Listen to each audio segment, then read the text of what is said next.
So I'm going to start with and I'll ask a lot of questions because I want everyone to kind of look in the mirror during this presentation, but ask yourself, do you make it hard for clients or prospects to contact you?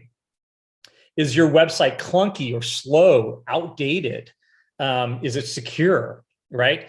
Do you use storytelling, metaphors in your marketing material? I think that is a very important element of the firms that are doing very well and converting digitally. They understand that they need to use narratives to talk to clients, whether they're going after a specific vertical or niche. They need to tell a story that connects with their prospects and makes them feel like, hey, I may not even know I had this pain point, but by reading your marketing material, I'm like, wow, I could have a better outcome. And we'll talk about that as we go through this presentation. So important 3 questions to start with. There's a couple more. Do you pre-sell the prospects with case studies, testimonials, 5-star reviews? And what do we mean by that? So in the digital age, people are Googling about you.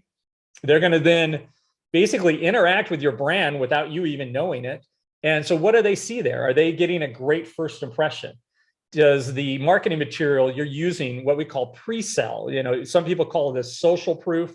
These are things that will back up what you were saying in your marketing material and make it easier that when they actually do reach out or decide to work with you, that they're already pre-sold. Okay. And it's the same thing as also building the amount of trust they have with you.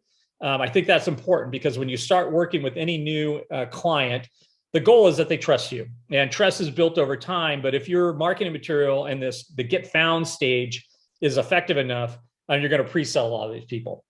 Are you recognized as an expert in your field? And you may sit there and go, well, of course I'm an expert in my field. I know I'm, smarter and better than anybody, but that's not necessarily the way the game is played anymore. So it's more like high school.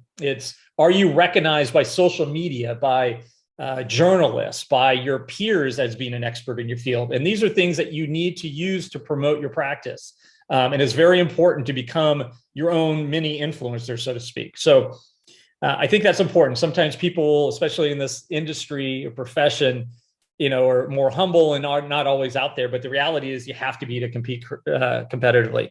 So do you make it easy for prospects and clients to work with you? And these are things like, is your phone number on your website? Do you make it easy for them to contact you? Are you showing your personality in your marketing material? And these are things that we'll talk about a little bit more in the Get Found stage.